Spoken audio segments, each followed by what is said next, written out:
warm welcome to In Conversation.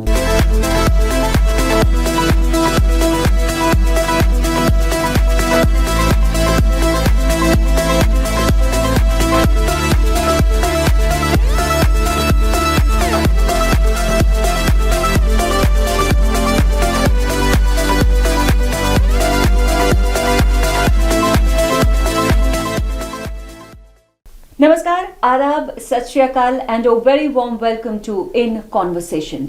आज in conversation के माध्यम से आपकी मुलाकात करवाएंगे डॉक्टर रोहित कोल से, जो पीपल्स हट फाउंडेशन को चला रहे हैं और उसके माध्यम से, पीपल्स हट के माध्यम से समाज के लिए, उनकी बेहतरी के लिए और उनके ग्रास रूट कॉजेज के लिए काम कर रहे हैं।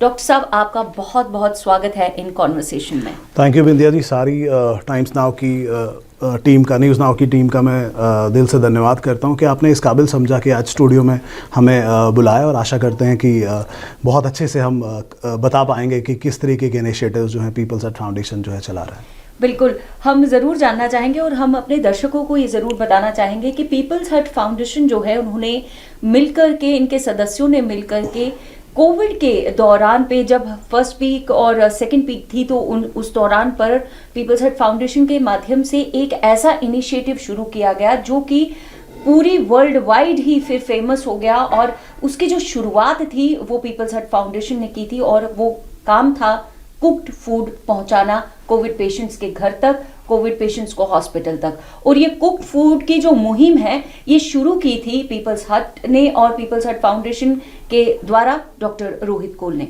रोहित जी, पहले तो यही जानना चाहेंगे कि पीपल्स हट फाउंडेशन ये इनिशिएट करने का कैसे ये आपको इंस्पायर हुआ कि आपको पीपल्स हट फाउंडेशन की तरह मिल करके कुछ लोगों के लिए करने की शुरुआत करनी पड़ी? देखिए बिंदिया जी, ये जर्नी मैं कहूँगा बहुत साल पहले मेरे बचपन में ही शुरू हो गई थी। बट अगर मैं अपने प्रोफेशनल करियर की बात करूँ, पिछले 10 साल से मैंने अलग अलग ऑर्गेनाइजेशंस में, जो कि रेप्यूटेड ऑर्गेनाइजेशंस मानी जाती हैं, मैं भारती फाउंडेशन की बात करूँ, पिरामल फाउंडेशन की बात करूँ, सुपर 30 का कंसेप्ट लाने वाला जम्मू कश्मीर में मैं था। कोलैबोरेशन में हमने centre for social responsibility and leadership के साथ कोलैबोरेट करके ये इनिशिएटिव जम्मू कश्मीर में शुरू किया था। 10 साल का करियर था फिलैंथ्रोपी में, सोशल सेक्टर में। और कहीं ना कहीं मुझे लगा कि अब टाइम आ चुका है कि एक्सपीरियंस भी हो गया है, चीज़ें समझ भी आने लगी हैं, अपने ही बैनर के नीचे जो है हम वो काम करें। और इसी के साथ हमने जो है 2 साल पहले पीपल्स हट फाउंडेशन का गठन किया। तो पीपल्स हट फाउंडेशन के माध्यम से आपने कोविड काल में बहुत ज़्यादा काम किया है, और कोविड काल में सबसे ज़्यादा परेशानी लोगों को तब आती थी कि जब घर के सभी परिजन जो हैं वो कोविड से ग्रस्त हो गए थे और एक दूसरे के संपर्क में ही नहीं थे। और ऐसे में खाना जो है, न्यूट्रिशन जो है, वो बहुत ज़्यादा ज़रूरी भी था, क्योंकि इम्यूनिटी ही एक ऐसा माध्यम था जो कोविड से लड़ सकता था। इस एक ख्याल को कैसे आपने प्रोपाउंड भी किया, और क्या ऐसी वजह रही कि आपको ये स्ट्राइक हुआ कि हमें कुक्ड फूड जो है वो लोगों तक पहुंचाना चाहिए? क्या कोई ऐसा इंसिडेंट हुआ आपके सामने जिसने आपको प्रेरित किया कि आप इस तरह का कोई इनिशिएटिव लें? देखिए बिंदिया जी, पहले मैं बताना चाहूँगा, पीपल्स हट फाउंडेशन एक नेशनल एनजीओ है जो ministry of corporate affairs, government of India से रजिस्टर्ड है। हम नेशनली काम करते हैं और काफ़ी प्लेटफॉर्म्स पे रिकग्निशन भी मिला है। 3, जैसे आपने सवाल पूछा कि खाने का कंसेप्ट कहाँ से दिमाग में आया, हम लोग पीपल्स हट के माध्यम से 3 ही डोमेन्स में काम करते हैं: एजुकेशन, हेल्थ और रिलीफ। रिलीफ में हमारा एक स्टार्टिंग से ही, जब से हमने इस ऑर्गेनाइजेशन का गठन किया, एक हमारा इनिशिएटिव उसमें रहता था फीड द हंग्री प्रोग्राम। यानी फीड द हंग्री प्रोग्राम का मतलब ये था कि कहीं भी अगर कोई भूखा है, एटलीस्ट वो भूख से या पानी की वजह से उसकी डेथ ना हो, या वो चीज़, क्योंकि हम नेसेसिटी कहते हैं, basic food is a basic necessity of life, रोटी कपड़ा मकान। बट एटलीस्ट हम मकान देने में अभी अग्रसर नहीं है, बट आने वाले टाइम में शायद कुछ इस तरीके की कोशिश भी रहे। बट हाँ, फूड जो है एक बेसिक नेसेसिटी है। तो हमारा स्टार्टिंग से ही ये प्रोग्राम चल रहा था। जनरली कोविड के लिए, कोविड एकदम से आया, त्रासदी थी, किसी को समझ ही नहीं आया, लोग पैनिक कर रहे थे कि क्या किया जाए, किस तरीके से किया जाए। बट पीपल्स हट फाउंडेशन के माध्यम से मैं बताना चाहूँगा, रिलीफ के डोमेन में feed the hungry programme from the very beginning ये प्रोग्राम चल रहा था। और हमने देखा कि लोगों को खाना नहीं मिल रहा है, लोग इस कंडीशन में नहीं है कि वो खाना कुक कर सकें। और जम्मू के शहर में, जिसे मंदिरों का शहर कहा जाता है, हम तो यहाँ पे भंडारे लगाते हैं। खाना तो हमारे लिए एक मतलब सेवा का भाव है। तो इसी सेवा के भाव को कंटिन्यू करते हुए हमने कोशिश की कि फ्री होम कुक्ड फूड्स जो है कोविड पेशेंट तक, कोविड वार्ड्स तक, हॉस्पिटल्स तक हम और हमारी जो वॉलंटियर्स है, पूरी जो हमारी टीम है जिसका हमने नाम रखा था कोविड जो है रैपिड फोर्स, तो कोविड रैपिड फोर्स बनाकर वॉलंटियर्स का गठन किया गया और साथ ही साथ रिक्वेस्ट आने लगी और लाइक माइंडेड ऑर्गेनाइजेशन के साथ कोलैबोरेट किया और अपने इस कैंपेन को जो हम आगे ले गए। देखिए रोज जी, आपने अभी अपनी चर्चा में एक जिक्र किया सरकार के द्वारा मिनिस्ट्री ऑफ ह्यूमन रिसोर्स के साथ आपकी एनजीओ जो है वो जुड़ी हुई है। अक्सर लोगों का यहाँ पे ये मानना है कि अगर हम एज ए सिविलियन कोई ऑर्गेनाइजेशन शुरू करते हैं तो उसमें हमें सरकार की मदद नहीं मिलती है। किस हद तक आप इस बात को सही मानेंगे और क्या लगता है आपको कि क्या लोगों को पहले अपना एक कदम उठाना पड़ेगा फिर सरकार की ओर देखना चाहिए, या पहले से ही सरकार की ओर देखना चाहिए बिना कदम उठाए? देखिए, कहीं ना कहीं मुझे ऐसा लगता है कि हमारे पास उस तरीके के अभी इतने रिसोर्सेज है नहीं। सरकार अपने तरीके से काम कर रही है, एक मैकेनिज्म होता है, एक स्ट्रक्चर होता है, प्रोटोकॉल होता है, जिस तरीके से वो लोग काम करते हैं वो हर जगह तो नहीं पहुंच सकते, बट हाँ, हम जैसे जो स्वयंसेवी संस्थाएं हैं उनको आगे आकर अपने लोगों की मदद करनी चाहिए, अपने देशवासियों की मदद करनी चाहिए। उन लोकेलिटी में एक चेन बनाने की बहुत ज़्यादा ज़रूरत है जो एक्ट करे एज अ कैटलिस्ट। एक चेंज जो है, आपको महात्मा गांधी कहते हैं be the change you want to see, आप उस चेंज के प्रति अग्रसर रहें, आप उस इनिशिएटिव को शुरू करें, चीज़ें जुड़ती जाएंगी, सर्कल बनता जाएगा और कहीं ना कहीं जो फोकस आपका रहता है मानवता का जो है वो धर्म निभाना, सेवा करना, तो ऑटोमेटिकली चीज़ें जो हैं चलती रहती हैं। ह्यूमैनिटी की आप बात कर रहे हैं, आपने कोविड काल में बहुत ज़्यादा कोविड ग्रस्त लोगों के साथ में काम किया है और ऐसी फैमिलीज के लिए काम किया है जो सारी की सारी फैमिली के मेंबर्स ही जिनमें कोविड ग्रस्त थे। ये जो कोविड का टाइम आया है, pre Covid and post Covid, क्योंकि आपने दोनों ही टाइम स्पैन्स में काम किया है, कौन सा ज्यादा चैलेंजिंग आपको लगा काम? क्योंकि जाहिर तौर पर मानवता की सबसे ज्यादा जरूरत कोविड के दौरान में ही रही है, लेकिन क्या लगता है कि क्या प्री कोविड जो आप फीड दी हंगरी का प्रोग्राम कर रहे थे उसको शुरू करने में चैलेंजेस ज्यादा आपको नजर आए, या कोविड के दौरान कोविड ग्रस्त लोगों के लिए काम करने में चैलेंजेस ज्यादा है? देखिए, ये दो तरीके की इंटरवेंशंस रहती है। जैसे आपने बहुत अच्छा सवाल पूछा कि प्री और पोस्ट की जहां आपने बात की है, कोविड के आने के पहले चैलेंजेस इतने ज़्यादा नहीं थे। हमें अपना रीच पता है, हमें कहाँ जाना है, किसको खाना देना है, रोड साइड लोग जो वो रहते हैं, कुछ ऑर्फनेजेस में हम जाके ये चीज़ें करते हैं। बट कोविड आने के बाद नीड बेस्ड इंटरवेंशन की ज़रूरत को इवैल्यूएट करते हुए, इवैल्यूएशन उसका करते हुए नीड बेस्ड इंटरवेंशन, उस टाइम कोविड के टाइम हमें ज़रूरत आन पड़ी कि किस तरीके से एक संगठन का गठन किया जाए और साथ ही साथ लोगों तक पहुंचा जाए। चैलेंजेस बहुत सारे थे, मैं जैसे बताना चाहूँगा। माय वाइफ वॉज एक्सपेक्टिंग उस टाइम पे, मेरे लिए बहुत चैलेंज था। एक्चुअली हमारे घर में 2 वॉशरूम्स है, एक बाहर है एक अंदर है, तो मुझे दिन में खुद पर्सनली जाके मैं विजिट्स करता था हॉस्पिटल्स में, कोविड पेशेंट्स के साथ जो है हम लोग इंटरेक्ट करते थे, डील करते थे। तो मैं खुद उस कहीं ना कहीं इन्फेक्शन के चपेट में आने का पूरा मेरा चांस था, बट ऊपर वाले की मेहरबानी ऐसी रही कि ऐसा हुआ नहीं। मैं दिन में 3 बार कपड़े चेंज करता था, वो सारे प्रोटोकॉल्स फॉलो करना तो बहुत ज़्यादा चैलेंजिंग था मेरे लिए, हमारे सारे वॉलंटियर्स के लिए, क्योंकि आपको पता है इस जोन में काम करना, कभी भी आप लोग दिमाग से काम नहीं कर सकते, आपको दिल से ही काम करना पड़ता है। तो पैशनेट फिलैंथ्रोपी यही है कि हम दिल से कैसे काम करें। लेकिन मुझे लगता है कि कहीं ना कहीं अगर इस तरह का आपने कार्य किया है, जब आपकी सबसे ज़्यादा ज़रूरत आपके परिवार वालों को रही है और सबसे ज़्यादा आपकी बेटर हाफ को आपकी ज़रूरत रही, और उस समय में अपनी लाइफ को रिस्क करके आपने जब बाहर कदम किया, तो मुझे लगता है कि कहीं ना कहीं आपने दिल और दिमाग दोनों के साथ काम करके उनको दोनों को बैलेंस करके काम किया होगा। तो एक एनजीओ को चलाने में और एक एनजीओ के द्वारा लोगों तक पहुंचने में, इस रीच को बढ़ाने में दिल और दिमाग दोनों का कितना बैलेंस जरूरी है? अब दर्शकों की ईज के लिए मैं ये बता दूं कि हम जब दिल और दिमाग की बात करते हैं तो इमोशंस के साथ में प्लान्ड वे में चलना और एक सिंक्रोनाइज्ड वे में चलना बहुत ज्यादा जरूरी होता है जब आप एनजीओ में बैठे हुए हों। तो कितना ज्यादा जरूरी है बैलेंस क्रिएट करना, और किस तरह से पीपल्स हट फाउंडेशन में रह के आप और आपके साथ मिलकर आपके जो वॉलंटियर्स काम करते हैं वो किस तरह से बैलेंस क्रिएट करते हैं? देखिए, दिल और दिमाग both goes hand in hand. दिल और दिमाग दोनों के कोऑर्डिनेशन से ही चीज़ें की जाती हैं। जैसे आपने बेटर हाफ की मतलब मेरी बेटर हाफ का जिक्र किया, तो शायद वो भी इंटरव्यू डेफिनेटली देखेंगे, तो मैं ऑन कैमरा ऑन रिकॉर्ड ये कहना चाहूँगा बहुत ज़्यादा मॉरल सपोर्ट रहता है उनकी तरफ से भी, और घर को वो संभालती हैं और साथ ही साथ उनके और एडिशनल काम है वो करती हैं, और मैं अपने फील्ड में जो है मुझे पूरी खुली छूट है कि आपको जैसे करना आप करिए। दिल और दिमाग की अगर बात करें, देखिए पैशनेट फिलैंथ्रोपी जैसे मैंने कहा कि आप दिल से करते हैं, बट कहीं ना कहीं हम लोग बहुत ज़्यादा परेशानियों में भी आ जाते हैं, क्योंकि कोई भी एनजीओ, अगर हम किसी भी एनजीओ की बात करें, उनका इनकम का कोई भी सोर्स नहीं होता। हम लोग डिपेंड करते हैं डोनर मनी पे, सीएसआर फंडिंग पे।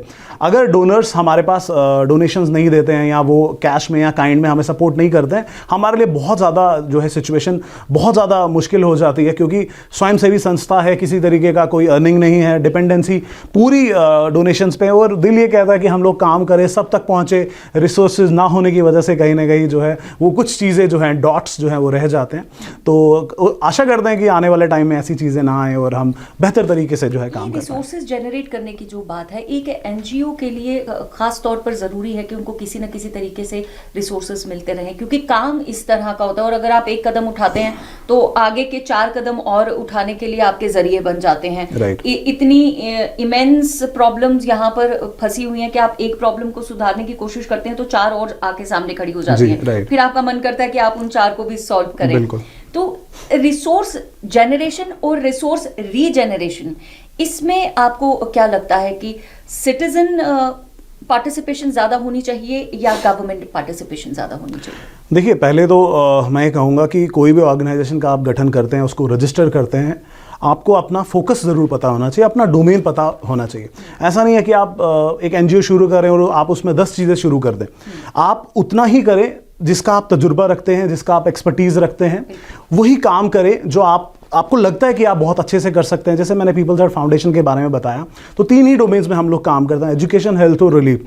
रिसोर्स मैपिंग करना बहुत ज़्यादा ज़रूरी। जैसे हम रिसोर्सेज की बात कर रहे हैं, जैसे हम रिसेंटली अभी हमारे काफ़ी हेल्थ कैंप्स चल रहे हैं, और 22 तारीख को भी हम एक हेल्थ कैंप जो है वो लगा रहे हैं, ब्लड डोनेशन कैंप्स हमारे चल रहे हैं। तो रिसोर्स मैपिंग करना बहुत ज़्यादा ज़रूरी है। हमें ये पता होना चाहिए कि किस ऑर्गेनाइजेशन के साथ, किस डोनर के साथ, किस गवर्नमेंट बॉडी के साथ हमें कोलैबोरेट करके रिसोर्स मैपिंग करके उनको लिंक करना पड़ेगा, और ताकि जो एक्टिविटियां, जो इवेंट हम करना चाहते हैं बहुत अच्छे से जो है, तो रिसोर्स मैपिंग, ऑर्गेनाइजेशन का विजन, मिशन और मल्टीपल रोल्स, ये बहुत ज़्यादा रोल प्ले करते हैं एक ऑर्गेनाइजेशन के रिसोर्स एलोकेशन और एग्जीक्यूशन को लेकर। राइट जी। एसओएसजेके की बात करना चाहूंगी। आपने एसओएसजेके के माध्यम से भी कोविड पेशेंट्स तक दवाइयों और ऑक्सीजन सिलेंडर्स पहुंचाने की एक कवायद शुरू की। इस मुहिम को बढ़ाने में और इस मुहिम को सोचने में और शुरुआत करने में कहां से एक इंसिडेंट कोई ऐसा क्लिक कर गया या कोई प्रेरणा का स्रोत बना आपके लिए इस चीज़ को शुरू करने के? देखिए, #SOSJK की अगर हम बात करें, एक लाइक माइंडेड ऑर्गेनाइजेशन, कुछ लोग मैं कहूँगा बहुत दिल के करीबी जितने भी लोग हैं, वो हम लोग सब साथ में आए, एक हमने समूह बनाया, गठन किया कि हम लोगों की मदद कैसे करें। जैसे बिंदिया जी, जैसे आप हैं, आप इस तरीके से आप हमें हेल्प कर सकते हैं। मीडिया में आप हैं तो आप रीच बढ़ाने में हेल्प कर सकते हैं। कोई इंडस्ट्रियलिस्ट है हमारा फ्रेंड, तो वो उस तरीके से उसके रिसोर्सेज जनरेट करने में हेल्प कर सकता है। तो प्रेरणा का स्रोत यही था कि हम एक साथ मिलकर कैसे लोगों की सेवा करें। बेनिफिशरीज उस टाइम पे आपको पता है कि राशन नहीं था, कि कोविड में लोग की जॉब्स चली गई, वो स्टेबिलिटी नहीं थी, सस्टेन करना बहुत मुश्किल था। तो हम सब ने एक कोशिश की, जैसे खुशबू जी की मैं बात करूं, राहुल जी की बात करूं, रविंदर जीत की बात करूं, और भी उमेश जी की बात करूं, लाइक माइंडेड लोगों के साथ मिलकर हमने इस इनिशिएटिव को शुरू किया और लोगों तक पहुंचने की कोशिश की, और ये बहुत सक्सेसफुल भी रहा। तो अभी एसओएसजेके के माध्यम से आप कितने लोगों तक लगभग पहुंच चुके होंगे? क्योंकि रीच तो इसकी मुझे लगता है ऑल ओवर इंडिया हो गई हुई थी। जी। तो ट्विटर हैंडल के माध्यम से भी आप लोग संपर्क में थे लोगों के। ये जो इसमें आप इस एसओएसजेके की जो रिसोर्स जनरेशन है, क्योंकि इसमें आपको रिसोर्स केवल मॉनेटरी रिसोर्स नहीं चाहिए, इसमें आपको मेडिकल रिसोर्स भी चाहिए, इसमें आपको इंडस्ट्रियल एड भी चाहिए, इसमें आपको ट्रांसपोर्टेशन भी चाहिए, और इसमें आपको लिंकिंग भी चाहिए। तो ये सब कैसे मैनेज हो पाता है और इसको आप किस तरह से चैनलाइज कर पाते हैं? जी, एसओएसजेके में पहले मैं ये बताना चाहूँगा कि किसी भी तरीके का मॉनेटरली हमने किसी से किसी भी तरीके का कोई भी पैसा नहीं लिया। अगर राशन की ज़रूरत थी तो जो राशन प्रोवाइड कर सकता था हमने उससे कोऑर्डिनेट किया। जैसे मैंने बताया, कोई कपड़े देना चाहता चाहता है तो उस तरीके से कोऑर्डिनेट किया, कोई मेडिसिन जो है डोनेट करना चाहता है उस तरीके से कोऑर्डिनेट किया। तो एक साथ, क्योंकि हमारा गोल था कि नीडी तक वो चीज़ पहुँचे, वो सामान पहुँचे। दवाइयाँ लोगों के पास नहीं थी, हमें दवाइयाँ देने की कोशिश की। संजीवनी मेडिकल किट्स हमने 5000 से ज़्यादा डिस्ट्रीब्यूट की अंडर पीपल्स हेल्थ फाउंडेशन। अगर मैं बात करूँ राशन किट्स में, हमने अन्नपूर्णा फूड किट्स, जिसमें हमने 15,000 से ज़्यादा अन्नपूर्णा फूड किट्स जो है लोगों में डिस्ट्रीब्यूट की। तो लाइक माइंडेड लोगों के साथ जुड़कर, क्योंकि हमारा मिशन ये था कि हम किस तरीके से ह्यूमैनिटी को सर्व करें, किस तरीके से उस आखिरी इंसान तक पहुँचे जिसके पास रात का खाना नहीं है। तो लाइक माइंडेड लोगों ने जुड़कर ये इनिशिएटिव लिया जो अभी भी चल रहा है। रिसोर्सेज जुड़ते गए, मैं अकेला था, लोग जुड़ते गए और कारवां बनता गया। तो इसी तरीके से जो है कोलैबोरेटिवली हमने काम किया। आप ह्यूमैनिटी की बात कर रहे हैं और इस दौरान अगर हम देखें, ये जो जनरेशन आगे बढ़ती जा रही है, आधुनिकता की ओर हम जा रहे हैं, मॉडर्निटी बहुत ज़्यादा हो चुकी है, लोग अपनी अपनी लाइफ में अपने अपने चैलेंजेस को पूरा करने में ही बिजी हो गए हैं। जी। ऐसे एक टाइम पे ह्यूमैनिटी और ह्यूमैनिटी कॉज के लिए काम करना कितना इम्पोर्टेंट आपको लगता है एज अ यंगस्टर? देखिए, कभी भी इतिहास गवा रहा है, कभी भी सोसाइटी में कोई भी किसी भी तरीके के रिफॉर्म्स आए हैं, किसी भी तरीके का चेंज आया है, उसका सबसे बड़ा जो बैकबोन था वो यूथ था। यूथ ही ट्रांसफॉर्मेशन ला सकता है। आप विवेकानंद की बात करें, आप दयानंद सरस्वती की बात करें, या जितने भी लोग जो हैं इन शोबों से जुड़े रहते हैं, ट्रांसफॉर्मेशन हमेशा यूथ लेके आए हैं। हम सब कुछ ना कुछ ज़रूर कर सकते हैं, बट हमें यूथ को चांस देना चाहिए, उन पे विश्वास करना चाहिए, क्योंकि यंग ब्लड है, नया सोचते हैं, नया भारत है। और मोदी जी भी जैसे कहते हैं कि ये नया हिंदुस्तान है, घर में घुस के जो है हम अपना काम अंजाम देना जानते हैं। तो आप यूथ पे विश्वास करिए और चीज़ें बहुत अच्छे तरीके से चल रही हैं। और जम्मू कश्मीर में भी आपने देखा कि बहुत लेवल का ट्रांसफॉर्मेशन जो है यूथ ने लाया। यही पहुंचना चाहती थी मैं एक्चुअली कि जानना चाहेंगे कि जम्मू कश्मीर में अक्सर लोग ये सोचते हैं कि अगर हमने एनजीओ एक बना ली तो ज़्यादा we keep eyeing on administration होगी कि सरकार पहल करे हमारे लिए। हम अगर छोटा से छोटा कॉज भी काम कर रहे हैं तो उसमें सरकार हमारे साथ एकदम से जुड़ जाए। आपसे जानना चाहूंगी कि जम्मू कश्मीर का प्रशासन, अक्सर लोग कहते हैं कि काम नहीं करता इन मामलों में, एनजीओज को प्रोत्साहित करने में।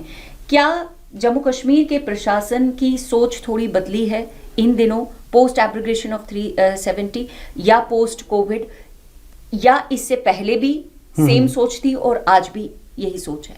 देखिए, मैं एडमिनिस्ट्रेशन की जैसे जहाँ तक बात करूँ, मैंने आपको बताया पहले ही मशीनरी ओवरलोड है।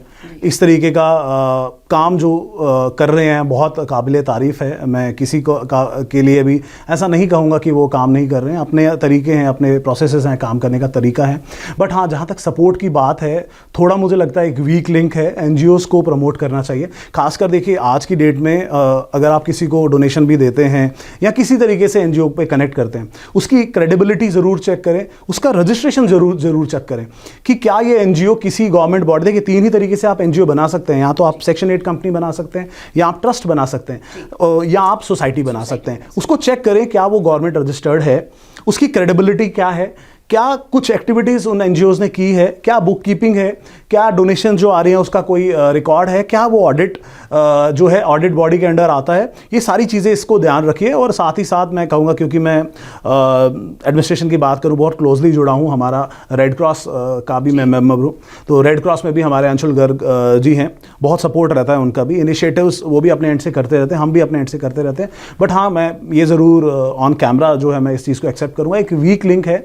जिस तरीके का मोटिवेशन या जिस तरीके का सपोर्ट एडमिनिस्ट्रेशन का रहना चाहिए वो अभी तक नहीं रहा है। बट आने वाले टाइम में ऐसी आशा करते हैं कि और वो आगे आएँ और हमारे जैसे एनजीओज़ को सपोर्ट करें। लेकिन उसके लिए बहुत ज़्यादा ज़रूरी ये भी होगा कि एनजीओज़ जितनी भी हैं हमारे यहाँ पे जो काम कर रही हैं इन सोशल कॉजेज़ के लिए, वो अपनी रजिस्ट्रेशन ज़रूर कराएं और अपनी ऑथेंटिकेटेड डॉक्यूमेंटेशन रखें, ताकि उनकी क्रेडिबिलिटी जो है वो ज़्यादा बढ़ती रहे, ना कि उन्हें शक की नज़र से देखा जाए। और कहीं ना कहीं वो समाज कल्याण सही स्वरूप में तभी हो पाएगा जब वो समाज कल्याण करने वाली स्वयंसेवी संस्था जो है वो अपने आप को सही साबित करने में आगे प्रूव कर पाए अपने आप को।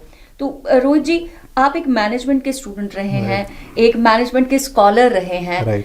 Management is money making, planning, strategies, और उसके बाद सीधा आप टर्न ओवर कर लेते हैं and you shift your focus to social service.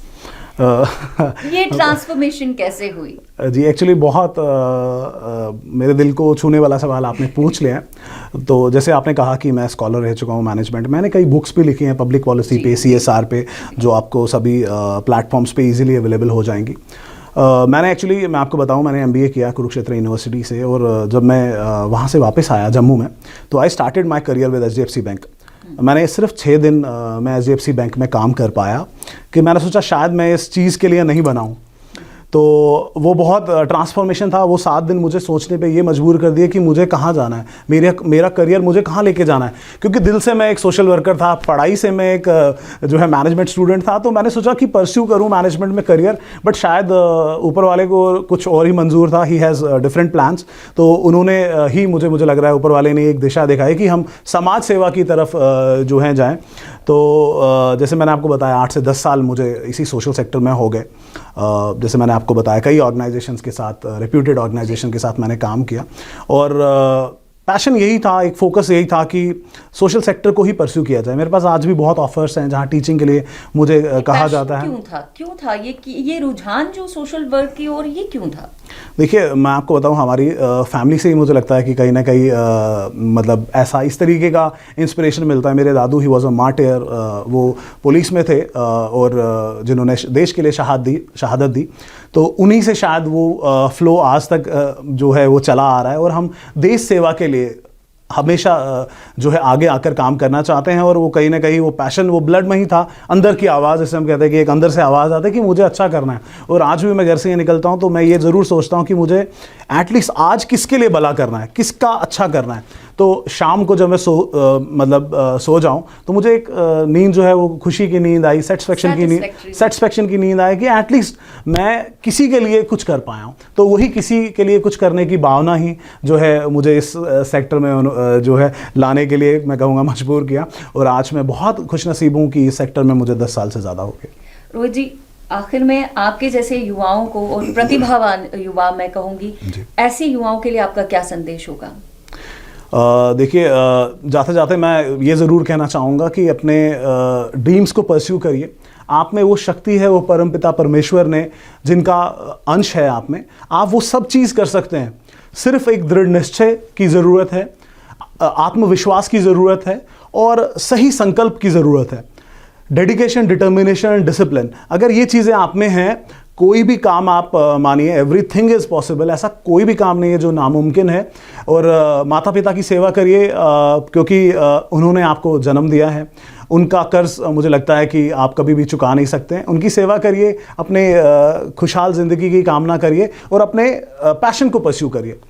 ये बहुत बड़ी बात आपने आखिर में कह दी कि अपने पैशन को परस्यू करिए। और अपने पैशन को अगर आप परस्यू करना चाहते हैं, उसके लिए आपको सबसे ज़्यादा ज़रूरी है कि आप अपने आप को पहले जानें। आप पहले फोकस करें अपने आप पर कि आप क्या चाहते हैं, आपका मन क्या चाहता है, और ऐसा काम जो आपका मन चाहता है उसमें आपका दिमाग आपके साथ ज़रूर चलता है, ये यकीन कीजिए। और जैसा कि सर ने कहा कि 3 D's हैं, डेडिकेशन, डिटर्मिनेशन एंड डिसिप्लिन। ये 3 D's को अगर आप फॉलो करते हैं तो आप श्योरली S तक पहुंच जाएंगे, सक्सेसफुल हो जाएंगे। तो ये 3 D's to S का जो एक फॉर्मूला डॉक्टर रोहित कौल ने अपनाया है, वही फॉर्मूला आप लोग भी अपनाएं, और इसी उम्मीद के साथ कि आप लोग भी इनकी तरह ही कामयाब होंगे, और सोशल सर्विस या कोई भी ऐसा सेक्टर जिसमें आपका इंटरेस्ट है, आप उस सेक्टर की ओर बढ़ेंगे। इसके साथ ही इन कॉन्वर्सेशन का आज का ये अंक समाप्त करने से पहले रोहित जी, आपका हमारे स्टूडियो में आकर हमसे मुलाकात करने के लिए बहुत बहुत धन्यवाद। तो इन कॉन्वर्सेशन के अगले अंक तक के लिए this is Bindiya Tikoo signing off for now. Take good care of yourself.